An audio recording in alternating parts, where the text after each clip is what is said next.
feeling, Kev? Oh, actually feeling really good. I mean, it's a great achievement from everyone at the club, but also, from where the club's been and to where we are now into the grand. It's a good feeling. I said that to the boys in there about the feeling of knowing that you're in the grand final. It's good. So we need to enjoy that.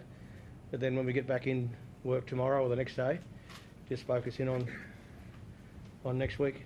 Did you think Kev you'd be able to do it within 3 seasons? It's been an amazing transformation. Did you think it'd be a longer project? Well, I wasn't really sure, Pete. Just a matter of getting the right people together. And Adam was the key signing with all of that. He was the first big fish that we got. I mean, he's not, he's a big fish, you know what I mean? So that sort of triggered a few other things. And so, yeah, when we signed him, I remember going to meet him and his family in Mascot or somewhere near there. We just had an instant connection. I thought, this is the bloke that we need to get. So we got him, and then we gradually built it up over time. It's a lot of people have done a lot of really good work, not just me or the players, a lot of staff, a lot of people upstairs in the building, have done a great job building this team to where we are now. If Adam's the big fish, what's Reece Walsh? Well, he's a bigger, faster fish. Yeah, not a bigger fish, but yeah, and a younger one too. But so it's not just, again, this is not one person's work. This is a collaboration of a lot of people's work and contribution to getting us to where we are. Which and it's good to enjoy. But tomorrow when we wake up, we've got a big job ahead. Staff and players and everyone in the club, in fact, to make sure we get the week planned really well and get into Sunday and give ourselves every chance for another great performance. Is the fact that the fish analogy, your spawn out there tonight, 2 tries to help you win a prelim. He also told me on field that he wants to roast tomorrow, by the way. How proud are you of Billy? Yeah, very proud. He can have it. That first try, I mean, I could have scored that from dummy half, but, Bill had a great game tonight. He was instrumental in a lot of good things that we did out there. But Bill's, part of this team that everyone, thing I like about is that they're really selfless and they want to play with each other. And we weren't that great tonight, to be fair, but we don't have to be great tonight. We've got to be great next week. Renaud, when you came here from South Sydney, it was very well documented, and it was a big step for you and your family.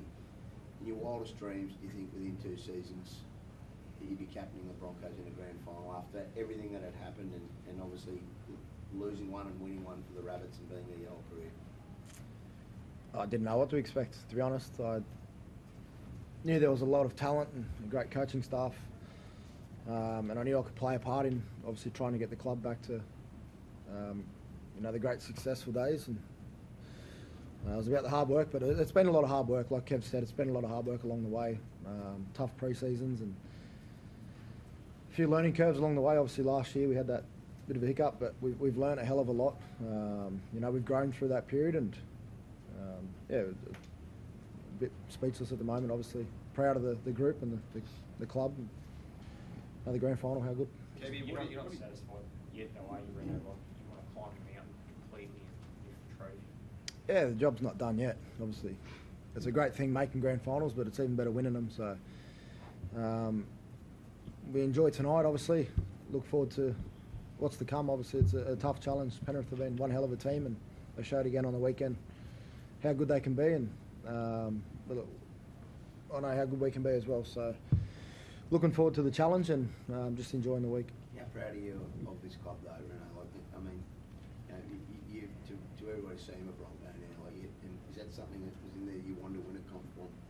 Yeah, they showed faith in me, and I wanted to repay that faith and play my best football possible. And I feel I can do that with what we've got around us. We've got a great team right across the park, and I'm just playing my role within the team. I'm not doing anything special. I'm just going out there and doing my part, and like 16 other blokes on the field, they're all doing their part. So it's enjoyable to be out there. I'm loving my time, and just excited for the week to come.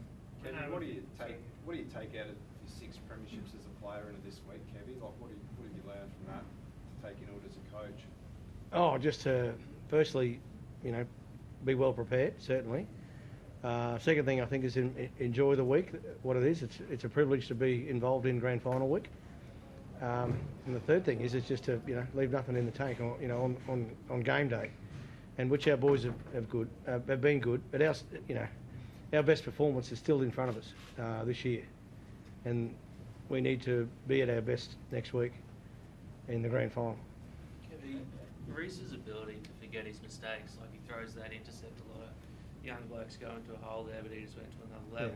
Yeah. Is that something you've worked on him with, or is that just who he is? No, that's just something he's born with, I think. I was fortunate enough to coach Billy Slater, work with Billy Slater at the Storm, and he had the same mindset. So it's definitely a great skill of his to do what he does, but also then to forget when he does not so much forget, but move on, because he wants to try and make up for the error or the mistake that he's done. And we've all thrown intercepts, certainly, and that's just his character. It's very strong-minded to be able to do that, because a lot of other players would fall by the wayside. The offloads and their second phase play, particularly in the first half, seemed to be really through the roof for you guys and really come to shreds. Was that a plan of attack going in, or more just how it eventually? No, it wasn't. It's just how it sort of happened on the field, and we were smart enough, our players, to capitalise, on those offloads. I think I saw on the scoreboard there at one stage it was 18-3 or something, or 18-4. Which, if you think of the Warriors, you think they're a team that like to offload, and we're not a known team to do that. I don't think, are we? No. So it was a bit of a surprise, and it was working as well. So it's good. Is that something you continue, Kevy? Like Penrith have been troubled by offloads. I think Parramatta have done a good job on them with offloading at certain games. Like, is that something you'll look to continue next week? I don't. As I said, I don't think we're known for our offload, so probably not. No. Have you got the team to beat Penrith, Adam? And what do you think you do? How can you beat? Kevy said you've got to be great next week. What makes you think you've got the team to do it? Well, we beat them in round one, and they beat us during the year. So, look, we got a team that work hard for one another, and we got the belief that we can do it. Obviously, we're going to prepare really well throughout the week, and but we got strike right across the park, as do they. And like Kev said, we're going to need to be at our best to win the game. Kev, you played with so many great players. Have you ever seen anyone with Reese's speed? Me. Well, I was going to say Renault up until last week when he did that little dash. Yeah, look, it's not so much his speed; it's the way he moves across he changed direction quickly. Billy Slater's probably, again, the closest one I've seen. Darren Lockyer was one of the fastest guys in that sort of movement that I sort of played with. But yeah, he gets across the ground pretty quickly, doesn't he? Breno, how do you think the young guys handled the occasion? It was quite a frenetic start to the game, like a little bit haphazard. Did they settle into it as it went on? Yeah, we spoke about that out there. Can't remember after one of their tries, just about simplifying everyone's role and just playing through the middle, sticking to our game plan, and when opportunities come to take them. And thought we responded pretty well to that. We certainly weren't at our best during that first half. We've seen a lot of opportunities out there and probably were impatient. So it's a good learning curve for next week. Obviously, you don't get that many chances against Penrith, so we'll need to be at our best and take them when we can. Breno, you played Nathan Cleary 2 years ago. You were at some point in the grand final. Would you love to, when you know Grady, would you love to avenge that night and go with your battle? There's no personal battle there. It's obviously the game in the past. I can't do anything about that now. With a new club, I'd love to win a grand final. It's as simple as that, whether it's against Nathan or anyone else in that team. He's probably playing better football now than when he was back then, so it's going to be a tough ask, but certainly up for the challenge. Do you think you're playing better football too, though, Breno? I'm playing my role for the team. What do you think, Kev? Is he going? Well, he's goal kicking better, isn't he? Yeah, your words, not mine. Yeah. Hey, Kev, just quickly, pretty amazing for Brisbane, not only to go into the grand final in the rugby league, but the Lions also in the grand final as well. Unbelievable. Like you've been, as a 2K town, it's been quite unbelievable that happens. Yeah, it's great for the sporting public of Brisbane. The Lions had a great win tonight as well, and we congratulate them on getting through to their first grand final in, I don't know how many years.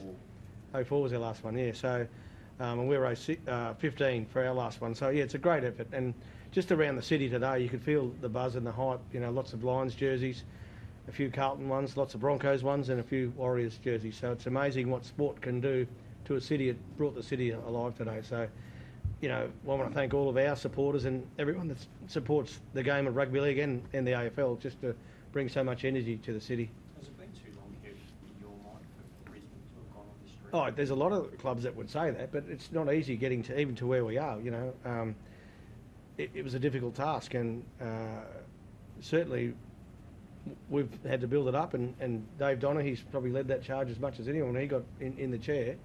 He was instrumental with, you know, the signing of Adam Reynolds, and we just moved from there. So there's a lot of people, you know, that have done a lot of hard work, both upstairs, as I say, and downstairs to get us where we are.